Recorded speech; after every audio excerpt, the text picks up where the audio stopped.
Americans love scenery. We want to see it all, from one coast to the next, Mount Rushmore down to the Everglades. So hop into a Chevy Malibu and take the scenic route. It's the car you knew America could build. There's a place where people count on friendships they can trace back generations, where they can count on the same stool at the coffee shop waiting for them every morning. This place is called Glen Ellen, and you can find it in every bottle of Glen Ellen wine. This is craft brewed Herman Joseph's, the smoothest, easiest drinking specialty beer in the entire solar system.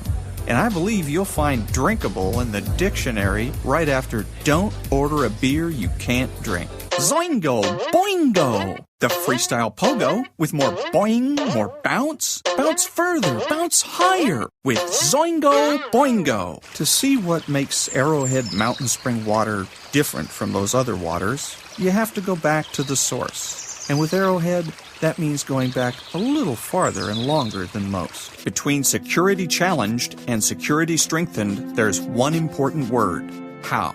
And it is the how that makes all the difference to our nation and our world. Lockheed Martin. We never forget who we're working for. What makes Kraft Singles so good? 2 out of every 3 kids don't get the recommended amount of calcium. But with Kraft Singles, they get a good source of calcium and the taste they love. Kraft Singles. Magic every single time. Throw boring overboard with a new real meal from Long John Silver's. A meal worthy of a plate, just $4.99. Only at Long John Silver's. We may not all be geniuses, but we can all do something smart. Introducing the Hyundai 199 Sonata Lease. It's a smart deal on a really smart car.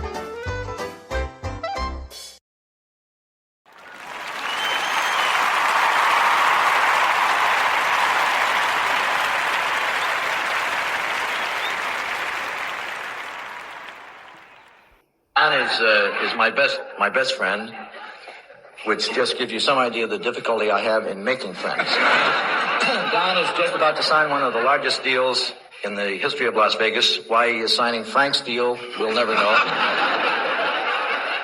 But Don has not done that well in television. He's had 4 series now. The last one, a couple of Dons received a -4 Nielsen rating. This means there's no one watching, but several people without TV sets had heard about the show and said if they got one, they wouldn't watch it. But Don's career continues to skyrocket. Will be announced in a few days in the trades, in the papers, that Don has been chosen as the national spokesman for Preparation H. Many unkind things have been said about Don. As his best friend, I think it's incumbent upon me to tell you the true facts. And I don't think Don will take umbrage at this because Don doesn't know what the hell umbrage means. It's been said that Don never helps other performers. I remember when I was starting out, Don pulled me aside and gave me some advice. We have a saying in our business: be nice to people on the way up because you meet the same people on the way down. Don told me you run into entirely different people, and the hell with them. Many people say Don is not a good father, but Don is very proud of his daughter Mindy and his son Larry.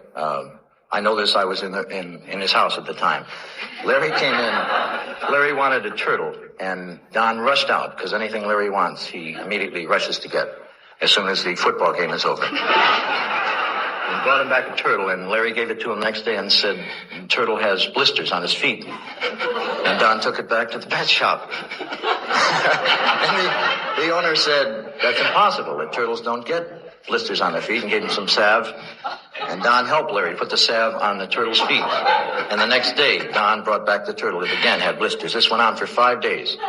Finally gave him a new turtle. Don took it back to Larry and gave it to him. And just as he was leaving, he turned around. Something told him to turn around, and there was Larry going,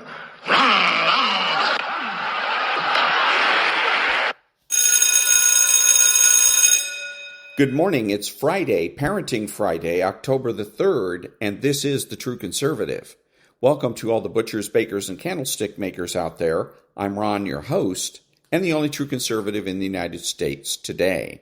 So today, after the Serenity Prayer and the patriotic song of the day, we will have Varney and Company, motivation, meditation, and the collapse of parenting. All that and more when I get back.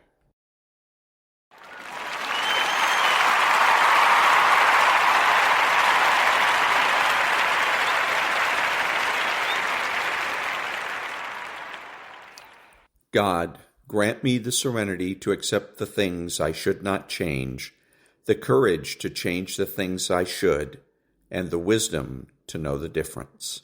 Amen.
Thank you. Now, Varney and Company.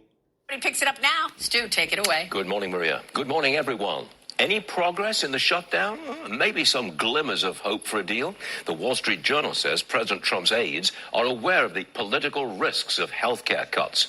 The Journal reports that there are discussions about extending Obamacare subsidies. That could be the basis of a compromise deal. Speaker Mike Johnson, he's going to be on this program later, and we're going to ask him about the Journal's report. Meanwhile, President Trump has conferred with his budget director on which Democrat agencies, as he calls them, to cut. He's going full steam ahead. He considers the shutdown an opportunity to trim the federal bureaucracy. Now, because of the shutdown, the jobs report has not been released. It was scheduled for this morning. The markets don't seem to care. The Dow at a record Thursday, moving up another 50 points this morning. The S&P at a record Thursday, up 4 points today. NASDAQ at a record Thursday, up another 9 today. Fractional gains, but we've got green. Bitcoin hitting $120,000 today. You're at 120,400 as we speak.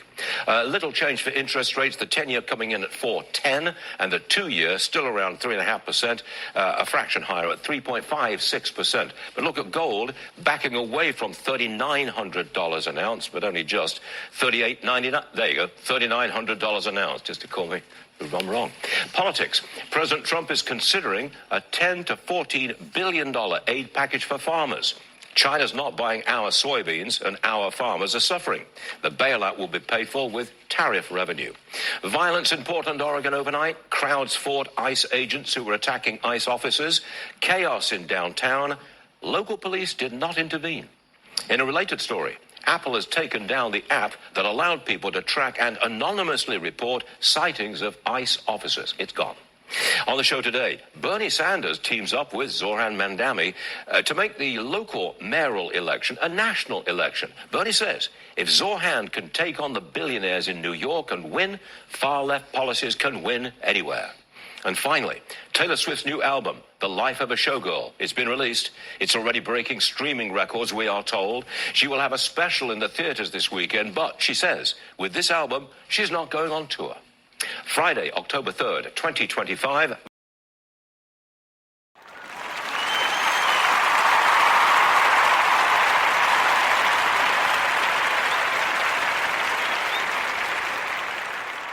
Thank you. And now from Real Clear Politics, commentary from J. Peter Zane, The Progressive Flight from Reality. Progressivism isn't just an ideology, it's also becoming a mental health condition, spiraling past the tendacious spin and lies that have long shaped American discourse on both sides of the aisle. The loudest voices on the left are losing their capacity to grasp reality. As a character in a recent Wall Street Journal cartoon put it, "You got it all wrong. What I'm saying isn't misinformation, it's denial." Take Illinois Governor J.B. Pritzker's recent denunciation of, quote, White House senior aides, unquote, for, quote, sowing fear, intimidation, and division, unquote, by, among other things, calling Democrats fascists. Given not just his party's, but his own frequent use of such rhetoric, comparing ICE agents to Nazis who disappear immigrants and vowing that Republicans, quote, cannot know a moment of peace, unquote, the jaw-dropping irony of his complaint was lost on no one, except, apparently, Pritzker and his allies. It raises the questions, how did he think he could get away with this? He's not alone. In recent weeks, progressives have been assailing President Trump's very real attacks on free speech without wrestling with the fact that they have long been the driving force behind cancel culture, hate speech codes, and broad-based censorship efforts. They've been attacking Trump for weaponizing the justice system against his political enemies without coming to grip with the fact that they did exactly the same thing during the Biden administration. These efforts seem darker and more disturbed than the old political tactic of telling small lies to achieve larger truths.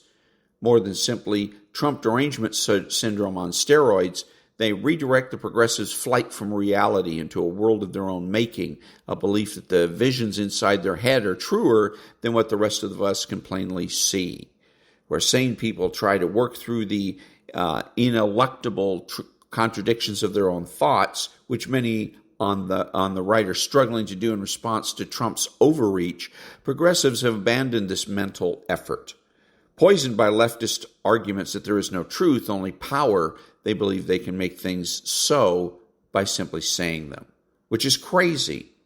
How else to explain?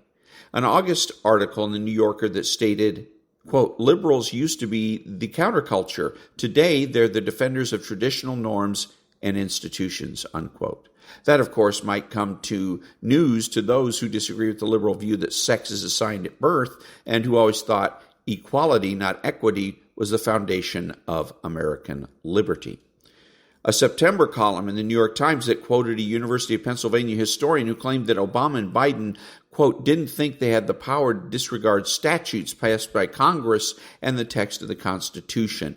They didn't think they had the power to do things like treat the presidency as an office that permits its occupant to use the power of the state to reward friends and punish enemies and engage in self-dealing and enrichment, unquote.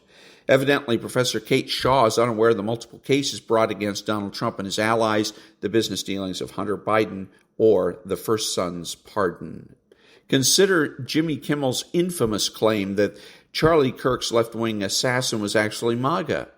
Given the mountains of evidence to the contrary, including the killer's own words, it boggles the mind that anyone would come to this conclusion, much less say it in front of millions of people. But the talk show host was, in fact, articulating an unmoored view embraced by many voices respected on the left. Kimmel wasn't simply trying to spin the news to help his side. He was repeating a story that makes sense if you have convinced yourself that only right-wing people engage in political gun violence and that your side is inviolably virtuous. Unfortunately, this phenomena gets even more troubling as fears of political violence have intensified since Kirk's murder. The New York Times has posted several pieces assassinating his character. One of its star content creators, Ezra Klein, for example, provided little pushback on a recent podcast as the radicalist writer Coates repeatedly labeled Kirk a, quote, hype monger, unquote.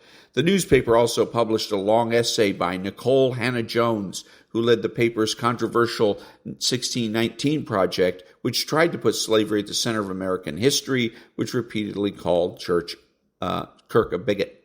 Her only evidence to support this inflammatory portrayal is one 168-word paragraph in a 2,588-word piece that cherry-picked out of context snippets. To cast Kirk's opposition to the woke agenda, gender-affirming care, and his concerns about black crime and Islam as unabashed bigotry. To assess the quality of evidence, note that she repeats the long-debunked claims that Trump called the white supremacists who rallied in Charlottesville very fine people. The Washington Examiner, conservative news outlets, published a column calling the organization Kirk co-founded, Turning Point USA, one of the most destructive forces in Republican politics. What she ignored was that the author of that piece wrote a short piece in the New York Times 16 days before her essay was published and declared, "I was wrong about Charlie Kirk."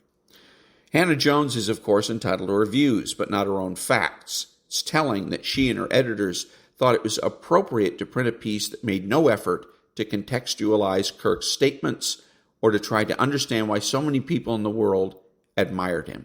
Their goal, instead, was to demonize an adversary by assertion. "This is our truth." Perhaps more disturbing are two quotes in the piece that suggest Kirk's murder was acceptable. Quote, "I cannot have empathy for him losing his life when he put mine at risk," unquote, one black educator told Hannah-Jones. Quote, "I firmly believe that no one should be killed for their beliefs, no matter how harmful those beliefs might be," unquote, another person told her. Quote, "But we are watching our rights being stripped away," unquote. Such views, of course, resonate with those thousands of others who celebrated Kirk's murder, just as many progressives had cheered Luigi Mangione's cold-blooded murder of United Healthcare CEO Brian Thompson last December. I hesitate to say that the Times is sanctioning Kirk's assassination, but it's clear that progressives are proceeding down a dangerous path where facts, truths, and human decency are being overwhelmed by their dark desires. And again, that was an article by J. Peter Zane for Real Clear Investigations. Back in a minute.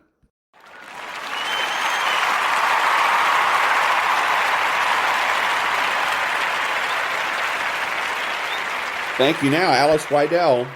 35 Jahre deutsche Einheit.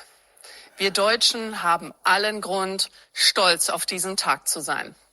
Die friedliche Revolution, die zum Fall der Mauer und zur Wiedervereinigung nach Jahrzehnten der Teilung geführt hat, war eine glückliche Sternstunde für Deutschland.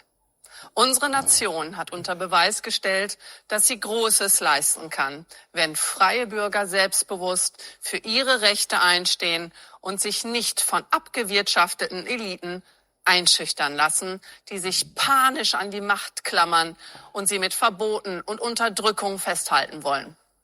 Der Tag der deutschen Einheit ist aber auch eine beständige Mahnung, dass die so schwer erkämpfte Einheit und Freiheit ein kostbares Gut ist, das wir gegen die Gespenster der Vergangenheit ebenso wie gegen neue Gefahren verteidigen müssen. Der Sozialismus ist nicht tot. Er zeigt seine hässliche Fratze unter immer wieder wechselnden Masken. Alle Alarmglocken müssen schrillen, wenn Sozialismus und Enteignungen wieder salonfähig sind, wenn Planwirtschaft und Volksverarmung unter dem Deckmantel des Ökosozialismus von Neuem betrieben werden, wenn Linksextremisten Gewalt und Terror gegen Andersdenkende ausüben und dafür vielfach auch noch Steuergeld bekommen.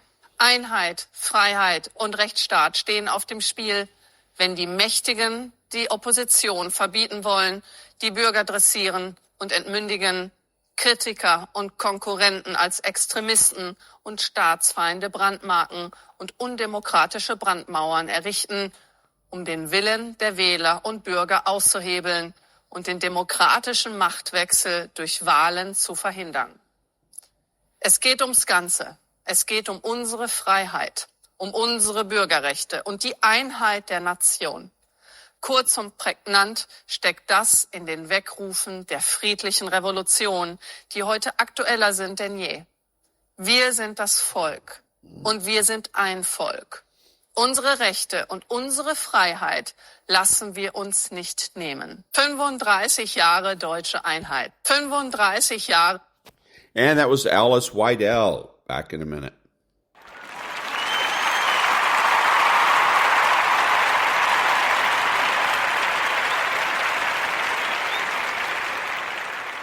Thank you. Now a little bit of motivation.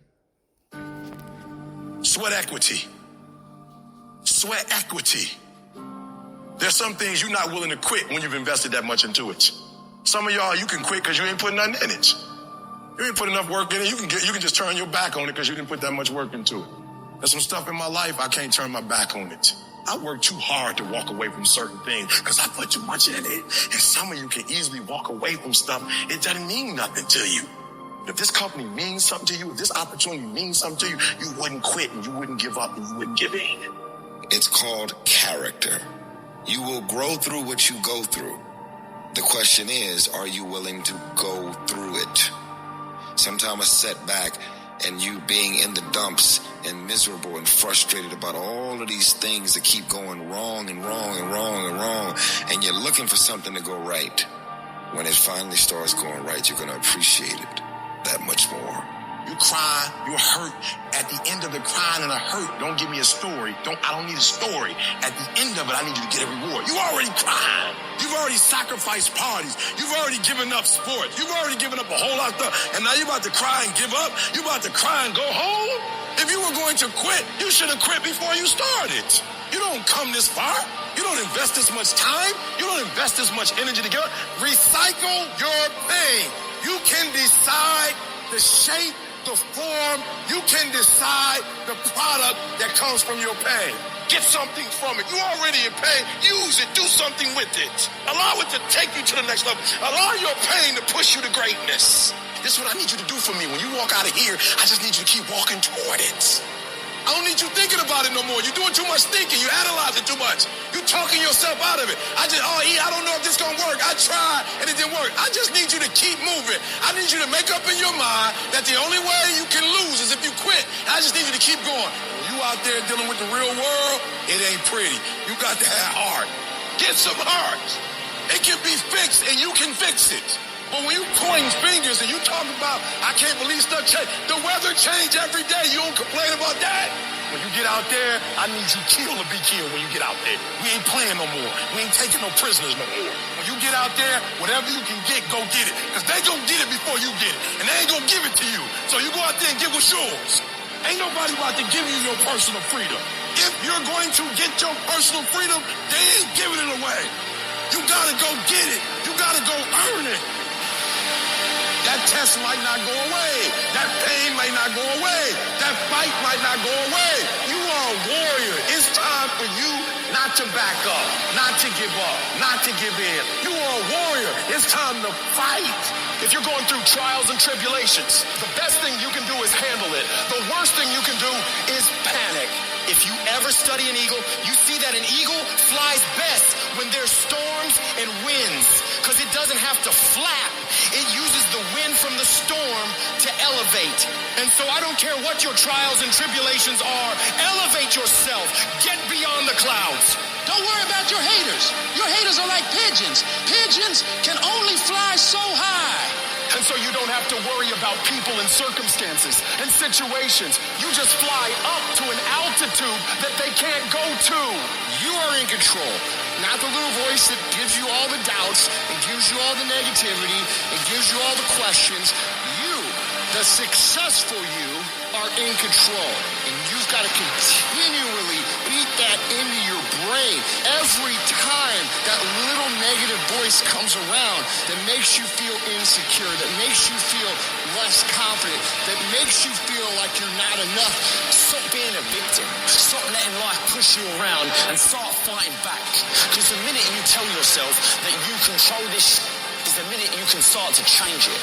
It all starts the moment you take responsibility and say to yourself, I can make out of this life what the f*** I want. And no one and nothing is going to shape my destiny but me. You've got to stare all that shit in the face and say, you can't beat me. I'm too strong. Many start, but few finish. And that few that finish, that just keep on there in spite of the pain, in spite of the agony. They just keep on, keep on.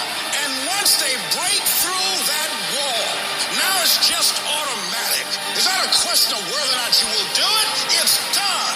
Where you start worrying, where you begin to trust, you get still and begin to know that you are entitled to this. You're supposed to have this. This is your calling. This is the reason that you are here. This is your time. It's done. When you no longer focus on the obstacles, when you no longer care what people think or what they might say, when you no longer find the need to seek their approval, it's done. It's done. When you say whatever price I must pay, I will do that. It's done when the pressure within you is greater than the pressure outside of you. And that was a little bit of motivation. Back in a minute.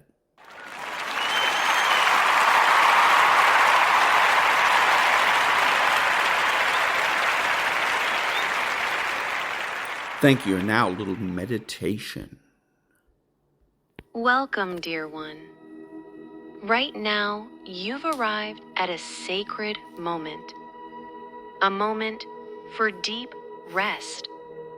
A moment for healing. Tonight, your body will release the stress of the day, and your nervous system will return to its natural balance.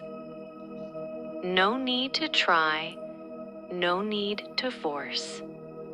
Just be here, with me, with your breath. Let's begin gently. Take a slow, deep inhale through your nose and exhale softly through your mouth. That's it. Again, inhale deeply and exhale gently, releasing tension. With each breath, your body begins to soften. Feel your shoulders melting downward.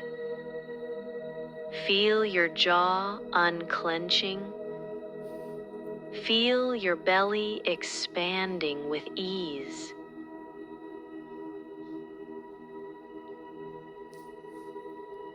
Right now, you are safe.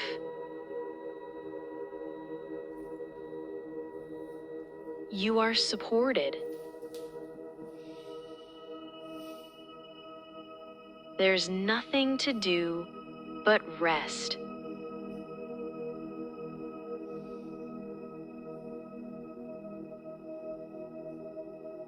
Now, imagine a soft golden light gently surrounding your head.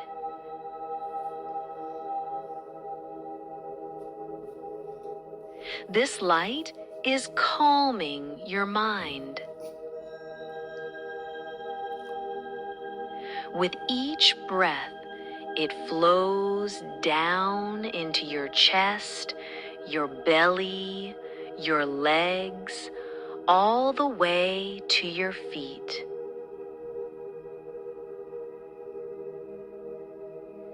This golden light is balancing your hormones.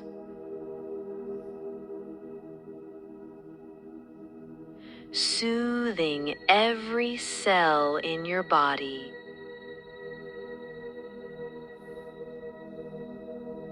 Especially calming the part of you that produces stress.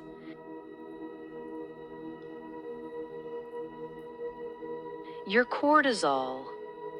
With every exhale, you are releasing excess cortisol.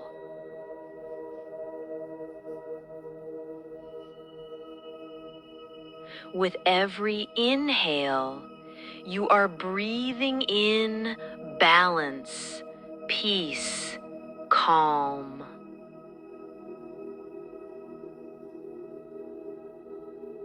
Your body is wise. It knows exactly how to restore itself.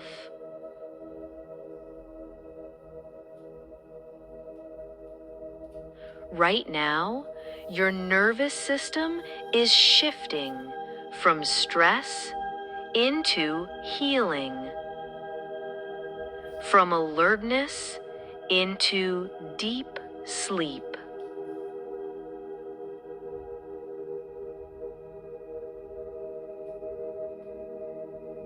Let's speak these words together softly in your mind. I am safe to rest.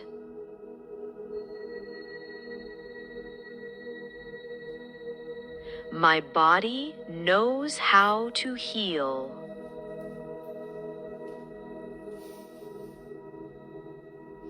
With every breath, I release what I don't need.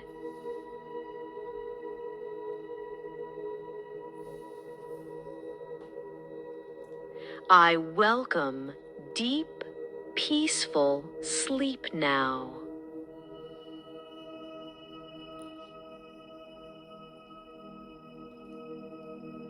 Take one more slow, deep inhale and exhale completely.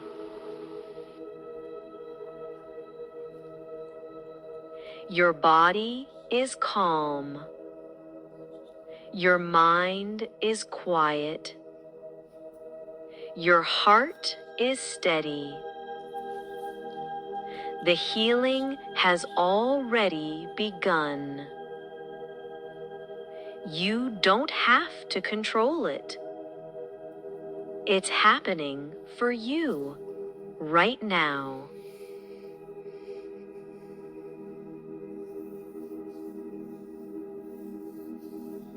When you're ready, you can drift gently into sleep or simply rest here in this soft, peaceful space. Thank you for trusting yourself with this moment. And that was a little bit of meditation. Back in a minute.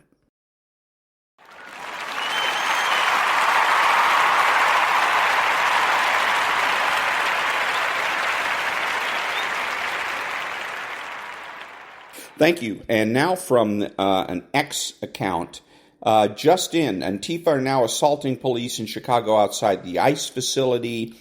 CBP Commander Greg Bovino is on scene and is personally leading his men out to confront them. So the point of this, and there's a picture of the video of what's going on. Now, I'm highlighting this because notice that they said CBP Commander Greg Bovino is on scene and is personally leading his men out to confront them. Where are the leaders for Antifa and the other protesters? All of these rank-and-file protesters are the ones that are just grist for the mill. You guys are just grist for the mill. You're going to end up getting banged around, bruised, cut, lumps on your head or whatever. You may very well get arrested, and some of you may end up getting killed. And where's your leader or leaders? They're at home, sitting in their den, sipping a glass of wine, watching it on TV. Back in a minute.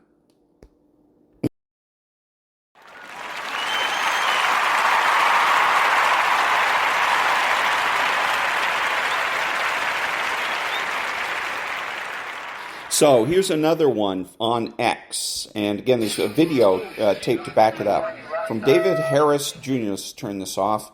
A rioter thought she could scream at federal officers and ignore their orders. Instead, she got a direct hit of mace. Now, again, here are these frontline Antifa or protesters that are taking the hits. They're getting maced. They're getting arrested. They'd shown a videotape in a previous posting of 10 or 12 people that were lined up with their hands behind their backs that had been arrested and were waiting to be processed. All the rank and file are the ones that are paying the price. Where are the leaders? Where are the rich people that are funding all of this? Where are they? They're at home. They're in the den. They're watching TV, watching it on television, and drinking some wine. I wouldn't put up with it, but back in a minute.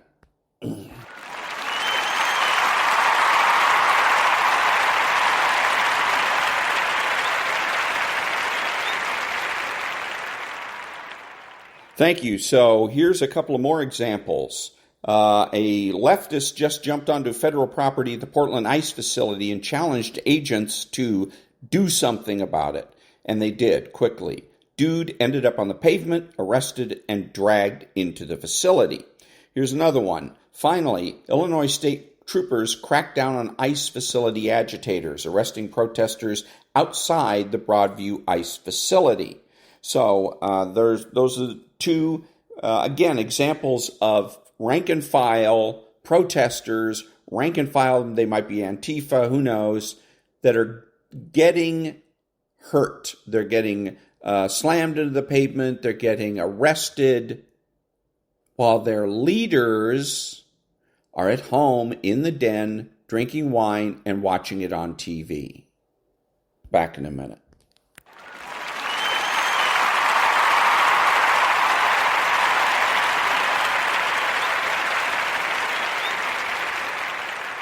Thank you. Now, here's another one that's interesting. Oh, Speaker Johnson, where he came out and he said, Democrats don't agree with that because they love big government. Wow. What an insult. Wow, that really stung. Are you kidding? Or what was the other one that the Republicans like to? Oh, they like to say, oh, the Democrats shut down the government because they want to fund illegal aliens vis-a-vis healthcare. Again, that's not an insult. It's a compliment. You're telling everybody, confessing that the left wants to take care of people. Yes, they're illegal aliens, but you're basically confessing they want to take care of people. The left knows how to propagandize, at least half-ass. The right seems to be completely and utterly incompetent. They're so facts-oriented that they don't know how, they just don't know what they're doing. They may as well shut their mouths, because the Republicans are slipping in the polls in terms of who's the voters are blaming for the shutdown. At first, it was the Democrats, but now more voters are blaming the Republicans. And it's because the Republicans go out and instead of blaming the Democrats, they compliment them. I mean, how stupid is that? Back in a minute.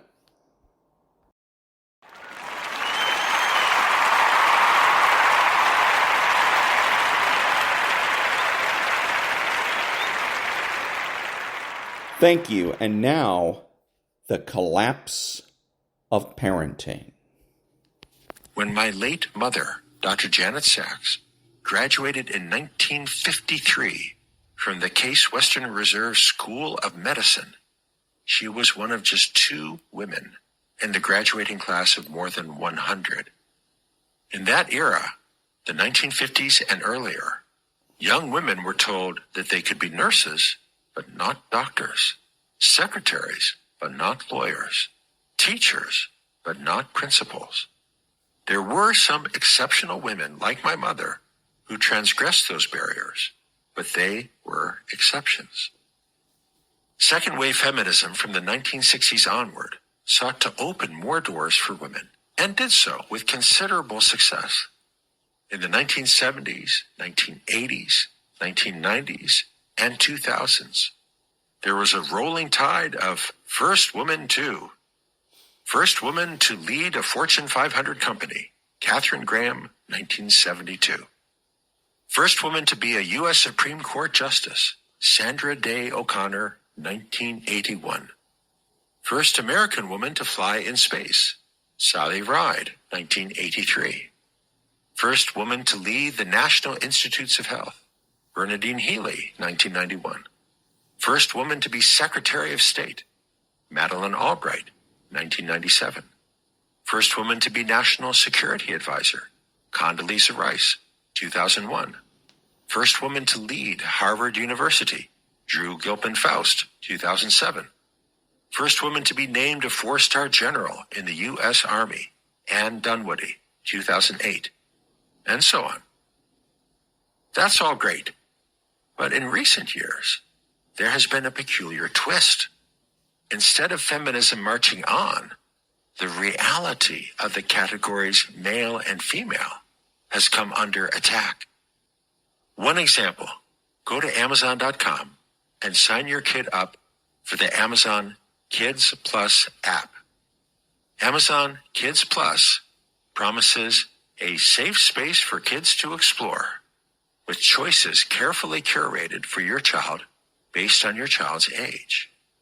If your child is 8 years old, Amazon Kids Plus will offer your child It Feels Good to Be Yourself, a book about gender identity. Here's a quote. When you were born, you couldn't tell people who you were or how you felt. They looked at you and made a guess. Maybe they got it right. Maybe they got it wrong.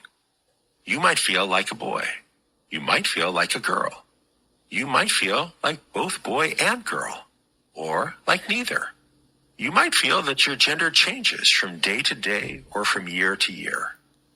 The book features Alex, who is both a boy and a girl, and JJ, who is neither a boy nor a girl. What determines whether you are a boy or a girl? Whatever you feel yourself to be, which may change from day to day or from year to year. There is no hint anywhere in the book that every cell in your body is either male or female, or that intersex, a rare anomaly in which a child is truly both male and female, for example, an XXXY chimera, is observed in fewer than 2 in 10,000 live births. To be blunt, the book is lying to young children. Male and female are biological realities, not feelings which change from day to day or from year to year. What does it mean to feel like a girl? Did Anne Dunwoody, future 4-star general, feel like a girl when she was growing up? Her favorite activity was jumping out of a plane with a parachute, an activity we associated more with men than with women. Dunwoody was the first woman to command a battalion of parachute jumpers in the 82nd Airborne. Should she have transitioned to the male role? Some parents in Wauwatosa, Wisconsin, were alarmed to hear that their school was encouraging 4th graders to read It Feels Good to Be Yourself. Those parents petitioned the school board to remove the book from the recommended curriculum. The school board refused. The irony is that such policies have the unintended effect of reinforcing gender stereotypes.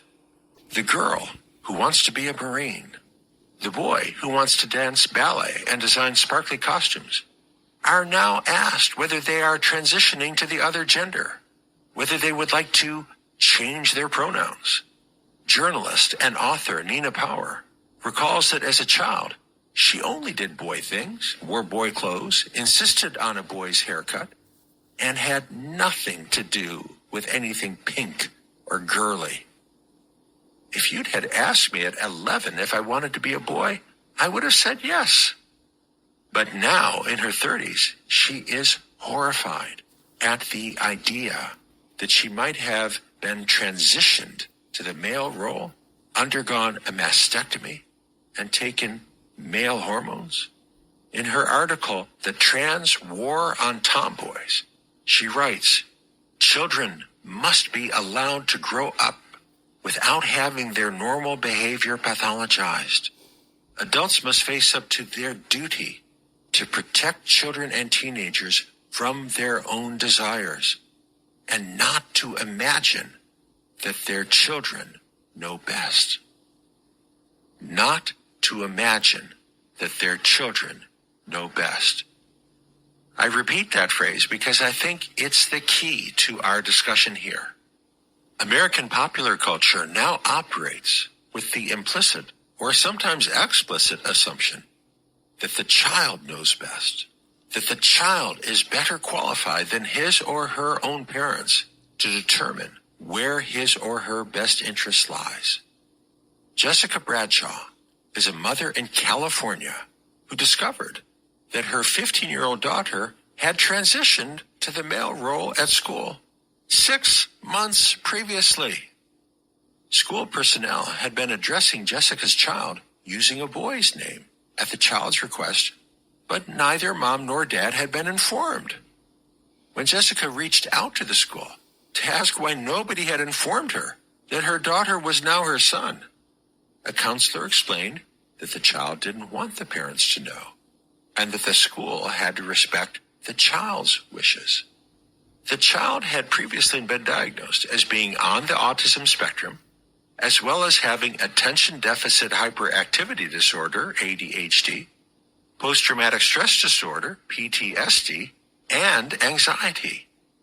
Given the complexities of her child's psychiatric history, Jessica said that the school's decision to conceal her daughter's transition to the male role felt like a parenting stab in the back from the school system.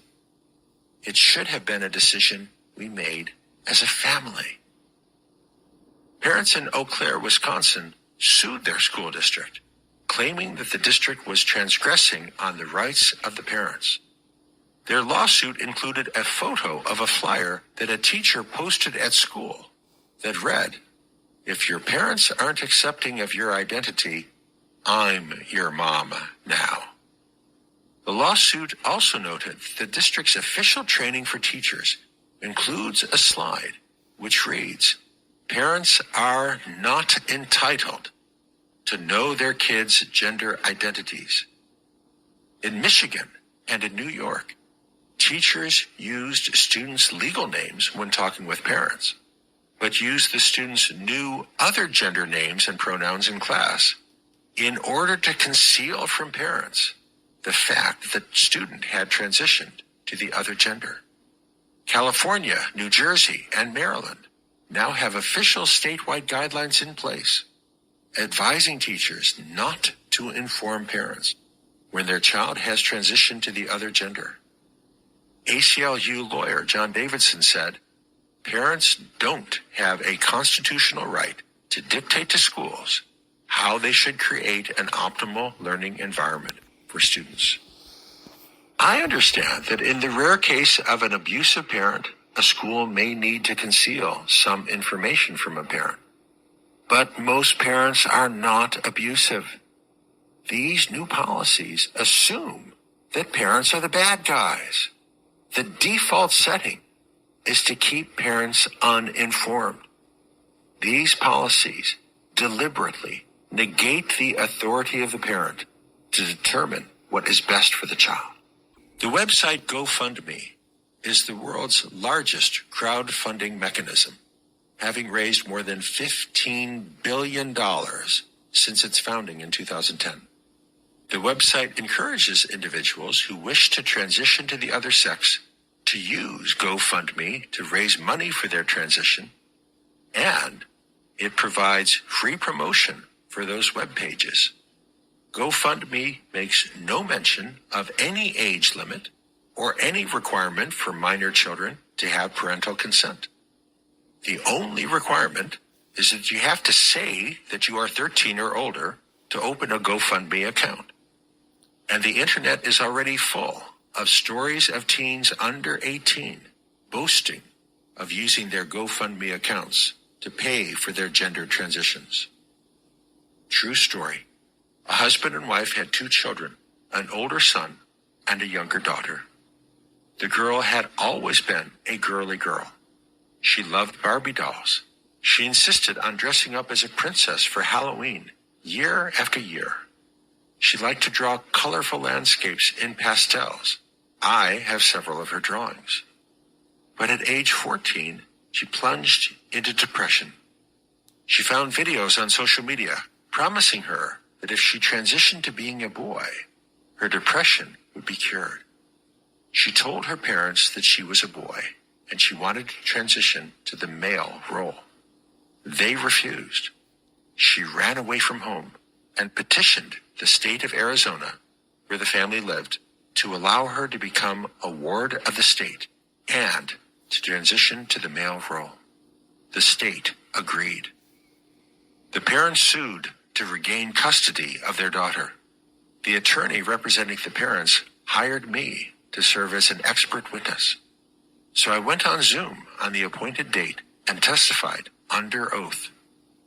I explained that lots of teenagers are confused and a growing number of teenagers are depressed. I noted that many popular videos on social media promise girls that if they just transition to the male role, their depression will melt away. I observed that these videos are often misleading or even promote outright falsehoods. In most such cases, and particularly with a girl who has never manifested any hint of gender dysphoria prior to 14 years of age, it is not in the girl's best interest to begin male hormones and transition to the male role.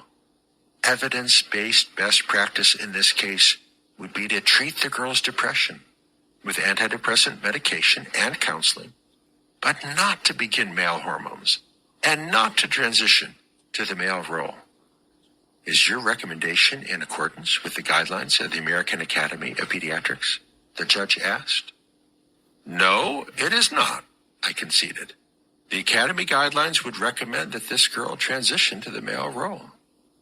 So, let me see if I understand you, the judge said. You, Dr. Sachs, are a family doctor in private practice. Is that correct? That is correct, I said. And you are asking me to follow your recommendation rather than the guidelines of the American Academy of Pediatrics, published by their experts on this topic. Isn't that correct? That is correct, I said. The judge ruled against the family. The girl has transitioned to the male role and has cut off all contact with her parents. She lives as a ward of the state and is now in foster care. I attended public schools in Ohio, kindergarten through grade 12. But in my day, a kid couldn't go on a field trip without their parents' consent, let alone change their pronouns from he to she or she or they. Parents today must advocate for their children and insist on their right to know what's going on in their kids' lives.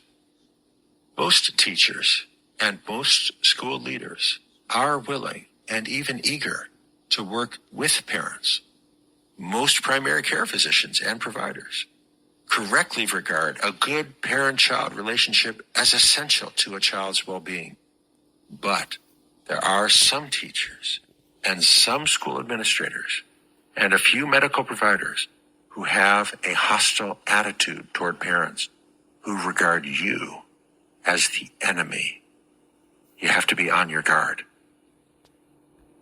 Thank you. And that was The Collapse of Parenting by Leonard Sachs, MD, PhD, How We Hurt Our Kids When We Treat Them Like Grown-Ups. And all of this last half of Chapter 6 was right out of Sovereign Child. He doesn't use that because I don't think he's read the book, and he may not even be aware of its existence. But this is all Sovereign Child stuff. This what's going on. The stuff he's describing is the idea that the child is sovereign and therefore gets to decide what it is that they do or don't do, even when it comes to gender. And the parents have no say in it. And so, this is, again, a book that is telling you what the consequences are of raising a child to believe that they're sovereign. And by the way, the child isn't sovereign. She's not, in this particular case, this girl is not emancipated. If the parents want to emancipate their daughter, and the court goes along with it, and then the daughter decides, I want to, transition, go from being a girl to a boy, then it's up to her because she's been emancipated. But as long as she's unemancipated, she's not sovereign either. Back in a minute.